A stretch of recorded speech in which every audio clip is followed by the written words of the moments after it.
Shrimati Mahua Moitra. Thank you. Honorable Speaker, sir, my esteemed colleagues in the 18th Lok Sabha, I stand here on behalf of my party. Mr. Prime Minister, Honorable Prime Minister, I would really request you, since you've been here for the better half of 1 hour, ये भी सुनते हुए जाइए sir, डरिए मत sir, डरिए मत, 2 बार आ गए सर.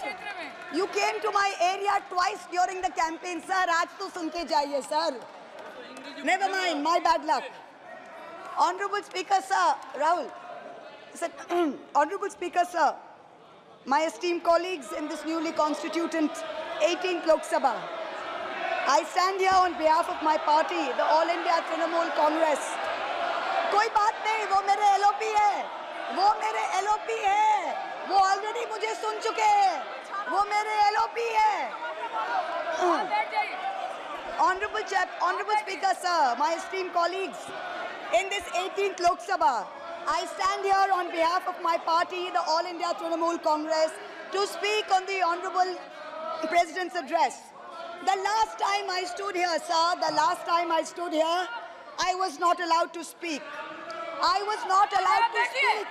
आप लोगों ने let me finish. Dimple, let me finish. Guys, ignore. Please. Let me finish. हाँ, जिसको जाना है, please जाइए, no problem.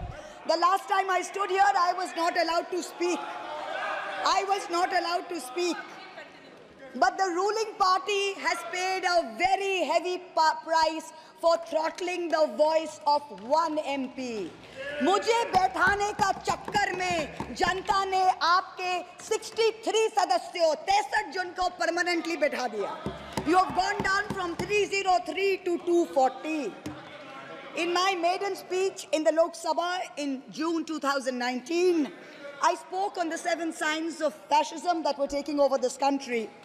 5 years to the date, on June 27, 2024, this House saw the unprecedented scene of the marshals welcoming the President of India, the Honorable President, with a Sengol in their hand. The Sengol is a symbol of the supreme authority of a monarch. It has no place in the temple of a constitutional democracy. But, Honorable Speaker, sir, it is understandable why this happened, because the BJP has still not understood that their 303 brute majority, their Rajtantra, has been reduced to a 240-seat minority by the Loktantra. They are still living in the world of the Sengol. This sudden changed reality, this new reality, is yet to sink in for the treasury benches, and especially for the speechwriters of the Honorable President's address. The speech that the Honorable President read out, she said, the people of India have elected a stable government with a clear majority. Please do not embarrass the office of the President by using poorly edited cut-and-paste versions of old speeches. This is not a stable government. It depends on multiple allies with a history of U-turns. It has not got a simple majority. The BJP is 32 short of 272. It is going to be a very hard landing for the treasury benches, as was obvious today. This time, there are 234 warriors this time, firmly united, and we have walked through fire to walk through these doors, so you will not be able to shut us up this time the way you did last time. There are numerous statements in the Honorable President's address that defy even a tenuous link to truth and to reality. Like in my 2019 maiden speech when I spoke in 7 signs, today I have picked out 6 themes from the Honorable President's address, and I will analyze how each of them is an exercise in fallacy and exercise in untruth. The address covers many issues, but I have chosen 6 themes. The first theme, the Northeast. The Honorable President's address says that the government has increased allocation for the Northeast by 4 times, has worked for increased and lasting peace in the area. Now, I have one question. Why is the word Manipur nowhere in the speech? Why do we refer to the generic Northeast? During the Lok Sabha campaign, the BJP, the ruling party, the Honorable Prime Minister mentioned many words beginning with the letter M.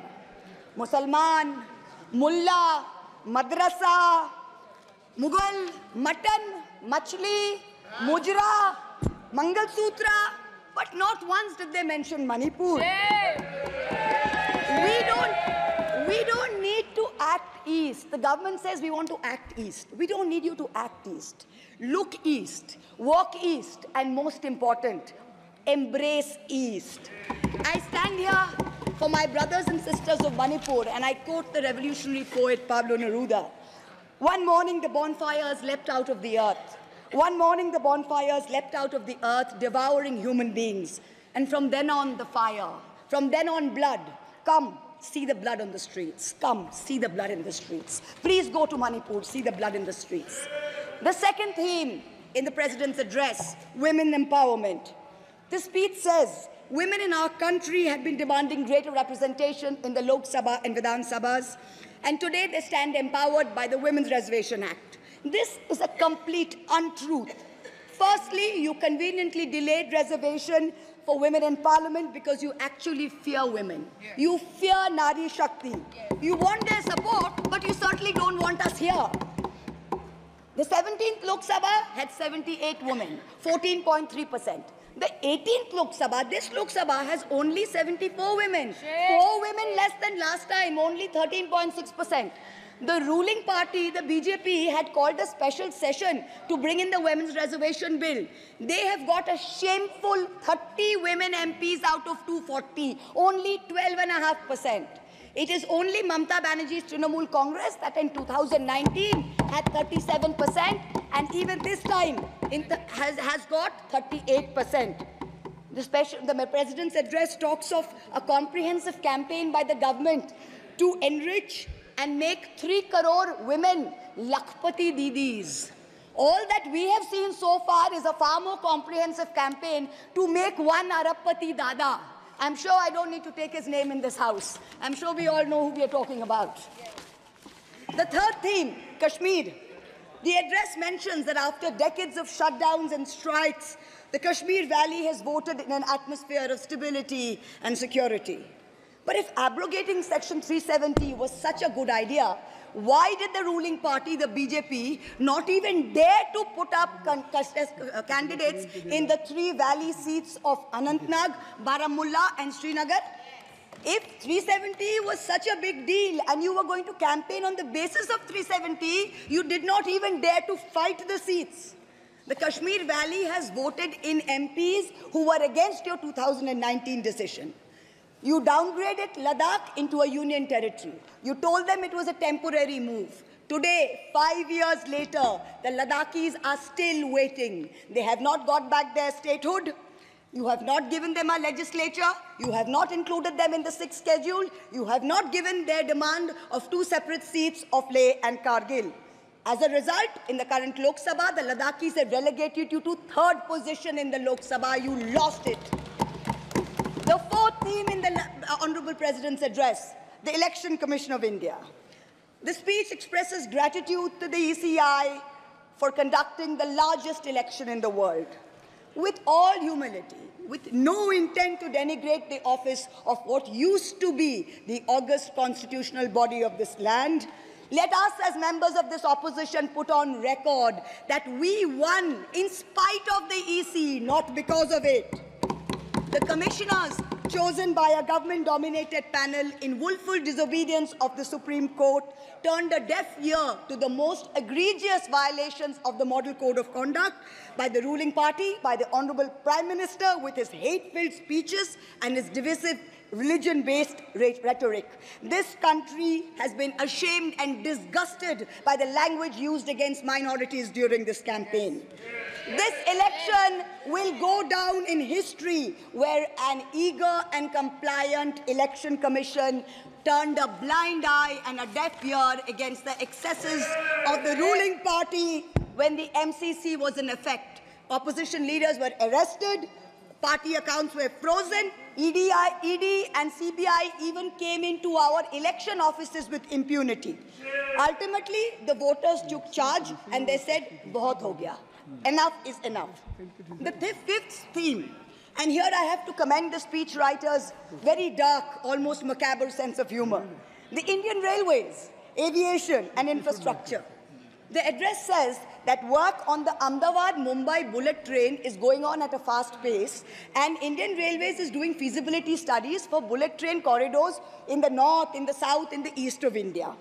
Now I'm going to ask the government a question. Why are you, Honorable Chairperson? Is this a cruel joke? You are sanctioning 1,08,000 crores, 1,08,000 crores for one single Mumbai-Ahmedabad bullet train. A basic high-speed rail network costs 200 crores per kilometer. The Indian Railways is touting the Kavach anti-collision system. It's an automatic train protection system as the cheapest in the world, says 50 lakhs per kilometer is the cost. The total rail tracks in India is roughly about 126,000 kilometers. So the cost of covering all of India with Kavach is going to be 63,000 crores.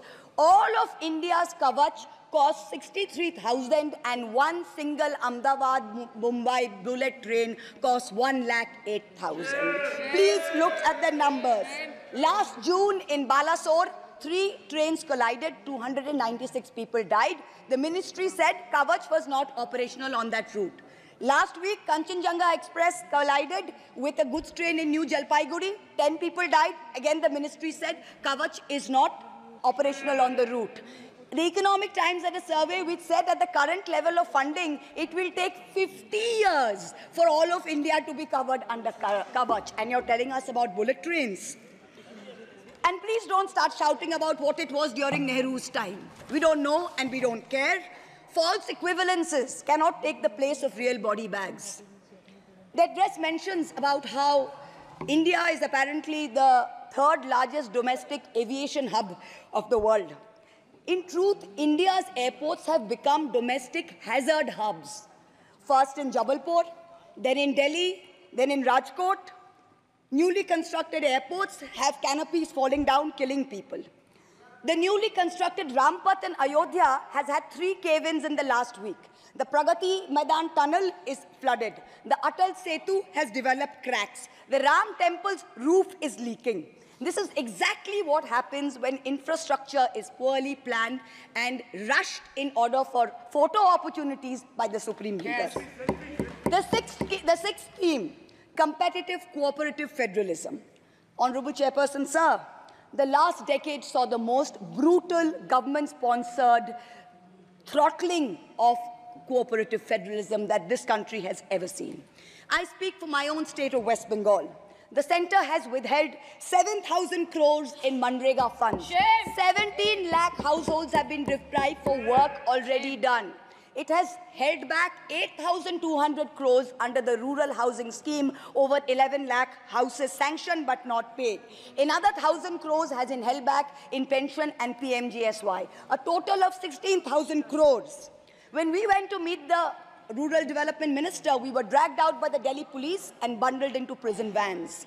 Last week, as a delegation, we went to meet with Atishi of the AAP, who was on hunger strike. Look at what is happening in the AAP government in Delhi today. The Aam Aadmi is in power in Delhi. There was a 1994 water sharing agreement which mandated Haryana to release 613 million gallons of water per day to Delhi. Haryana is run by the BJP government, and they have reneged on this agreement. They are releasing 100 million gallons less per day, as a result of which 28 lakh people in Delhi are having to go without water per day. This government's competitive cooperative federalism seems to be an exercise in how to compete on how to choke opposition-run states. भैया हमको बैठाना आप पे बहुत भारी पड़ा, हमको मत बैठाइए, बहुत भारी पड़ा आप पे, बहुत भारी पड़ा. The government spent the past 5 years. Honourable member, kindly address to the chair. The government spent the first 5 years in almost perfecting an elected autocracy. And by the end of 2023, this government had reached the pinnacle of their arrogance, where this parliamentary democracy was replaced by a monstrous super cult, the cult of the supreme leader. the non-biological leader, born of the Paramatma, who stood in this house and proclaimed, "Ab ke baar 400 par, and ek akela kitno pe bhari pada." This was the turning point. This was the turning point when the destiny of the ruling party changed. Whether in Greek mythology, whether in Indian mythology, if you act with arrogance towards the gods, you will be punished. We have 33,000 gods in India. But in our democracy, the most supreme of them is the Gana Devata, the Lord of the people, and they have punished you. You may have formed the government again, but yours is a Pyrrhic victory, a victory which inflicts such a devastating toll on the victor that it is tantamount to a defeat. In Bengal, the supreme leader started his Vijay Sankalp Yatra on March 1st in the constituency of Arambagh, then came to Krishnanagar, then came to Barasat, ended on May 29th in Calcutta. मेरे ऊपर तो विशेष कृपा की उन्होंने दो बार आए. The BJP lost all these seats. The Honorable Prime Minister did 23 campaign meetings in Bengal and lost in 20 seats. In Maharashtra, the Honorable Prime Minister campaigned in 18 seats. The NDA lost in 15 of them. Ek akela kitno pe bhari pada. In Punjab, he campaigned in Hoshiarpur, in Jalandhar, in Patiala, in Gurdaspur. The BJP all lost all the 4 seats. Ek akela kitno pe bhari pada. In Rajasthan, he campaigned at Banswara with the most disgraceful references to Muslims. In outright violation of the law, the EC kept quiet. Not only did the BJP lose Banswara by over 2 lakh votes, the BJP, which had won 25 on 25 in 2019 and won the state government only months ago, came down to 14 seats. Ek akela kitno pe bhari pada. 3 states, Uttar Pradesh, Maharashtra and Bengal, account for 170 seats. That is exactly 1/3 of India. The BJP won in only 54 of them. Ek akela kitno pe bhari pada. In 2019, the Prime Minister, the Honorable Prime Minister, had taunted the now leader of the opposition by saying that he must have used a microscope to find that one single seat in India where the minority were in majority. Honorable Chairperson, sir, it is so ironic that today the majority needed no microscope to turn the BJP into a minority. जहाँ भी majority है, वहीं आप ही minority बन गए. आप तो घुस-घुस के मारने वाले थे ना, इस बार तो जनता ने घुस-घुस के मार दिया. The treasury benches have always claimed that the opposition lacked in hard work and in merit. We are all part of a Parivarvad. We are dynasts. Whereas they are proud to be part of a meritocracy. They are proud to be part of a Modi ka parivar.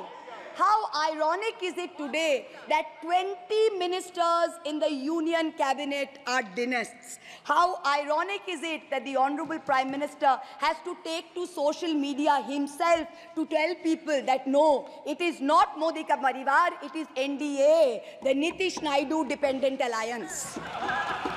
In January, the Honorable Prime Minister consecrated the unfinished Ram temple in Ayodhya. He said he was tasked with the divine duty of bringing Ram Lalla home.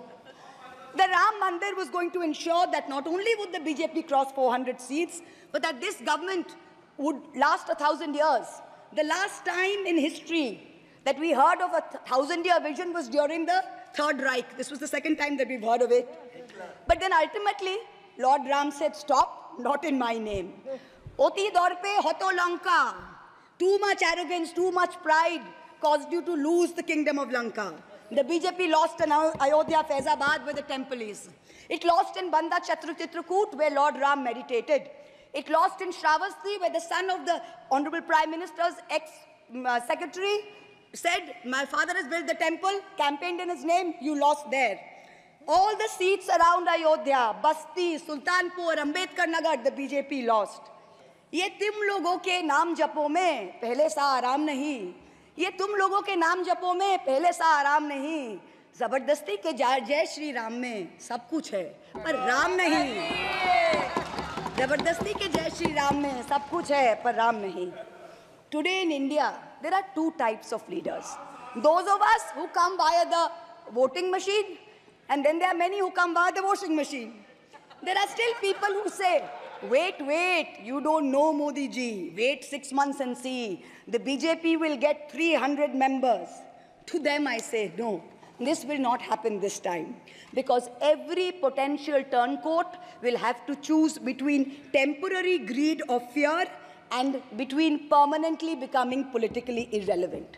So you can offer you can accept a temporary offer of a ministry, you can accept a temporary settlement of an existing trumped-up CBI or ED case, and you can switch parties. But when you go back to the electorate will punish you. Most turncoats have been punished by the electorate. Also this time, India has very large, solid bloc components. The Congress has 100 seats.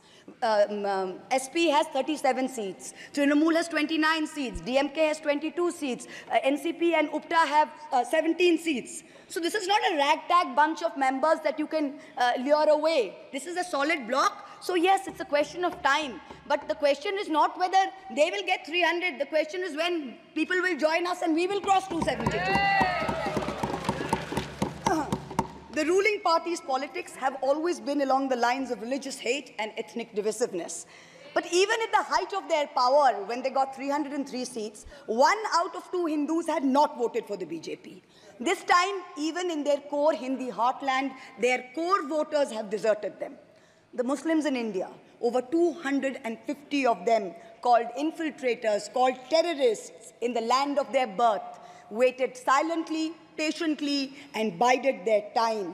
And in one voice during this election, in every state, they stood up and they told the government, and I quote the poet Puneet Sharma, "Hindustan se mera seedha rishta hai. Tum kaun ho be? Tum kaun ho be? Kyun batlau tumko? Kitna gehra hai?" The Dalits, whom the BJP paid lip service to for so many years, realized that even the talk of 400 seats meant that Baba Saheb Ambedkar's constitution was in danger, and they deserted the party. The Marathas, whom the BJP coalition had tried so desperately to woo, realized that their promises were worth nothing. The BJP and its allies lost 7 out of 8 seats in Marathwad. The Jats, the careers of their youth at risk with this ill-conceived Agniveer scheme, their farming livelihoods threatened, their female wrestlers manhandled. They vented their ire at the ballot box. Ultimately, it was the BJP's policies of exclusion, not inclusion. You wanted to exclude everybody, and that was your undoing. You didn't need Muslims. You trampled on Dalits. You ignored farmers. You ignored Jats. You marginalized Kashmiris. Well, they consolidated their voice during this election pan-India, and today they don't need you. That's the message they've given you during this election. ये देश ही अपना हासिल है जहां राम प्रसाद भी बिस्मिल है. मिट्टी को कैसे बांटोगे? सबका ही खून तो शामिल है. That's what they said. You can't divide us. You can't do it anymore. This new India, this new frame of reference is going to be very hard for a lot of interest groups. Perhaps the first casualty is the legacy media. The Godi media was its own worst victim. The brown-nosing TV anchors and online trolls lied, spread fake information, amplified the government's propaganda. So-called psephologists who actually had printing contracts from the government of India were on TV 24/7 acting like the election was a done deal. There was no need for voting. The BJP had already won. Media moguls organized conclaves where they prostrated themselves before the Vishwa Guru. Anchors used staged interviews and set up scripts. In short, the media had lost all credibility. So when you asked the people during surveys which way they voted, they didn't trust you and they didn't tell you the truth, which is why you got it wrong. Ram Kamal Jha, the editor of the Indian Express, remarked that some media owners were so comfortable on their knees that it hurts to stand up. To them we say, please stay where you are. There is a new generation of journalists in India today with spine, with integrity, and with courage. A media you have done your best to silence with fake cases and attempts and censorship, but they have survived and they will thrive in the digital space. I will also touch upon another pillar in our democracy, the judiciary. 2 days ago, the Honorable Chief Justice of India, while on a visit to Calcutta, remarked that judges were not deities. They are here to dispense justice with compassion.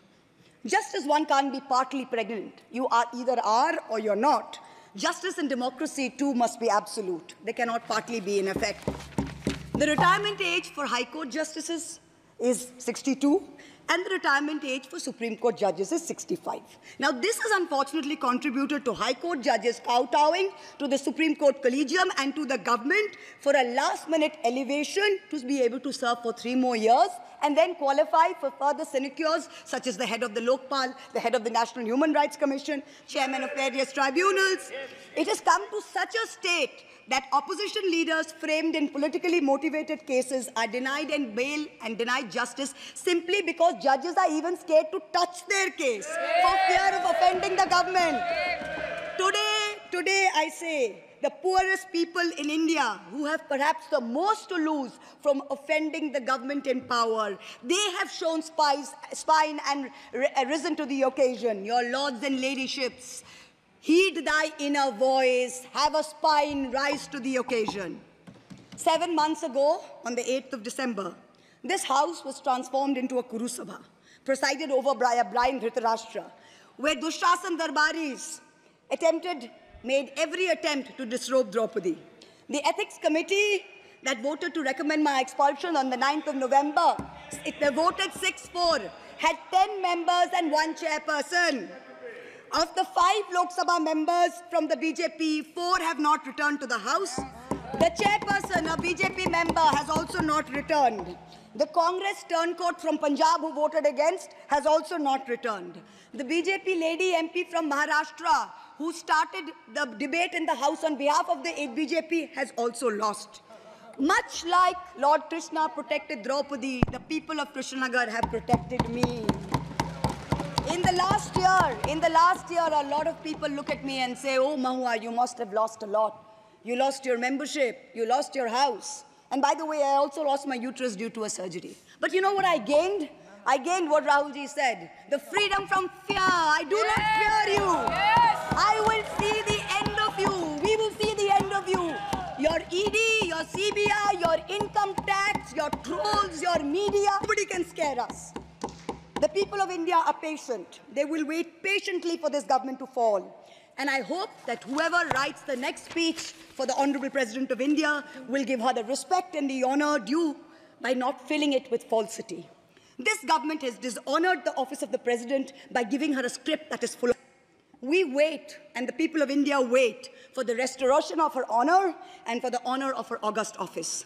It is in this hope that I bow my head to the holiest of our books in its 75th year of adoption. Hail the Constitution, Joy Sangvidhan. Thank you.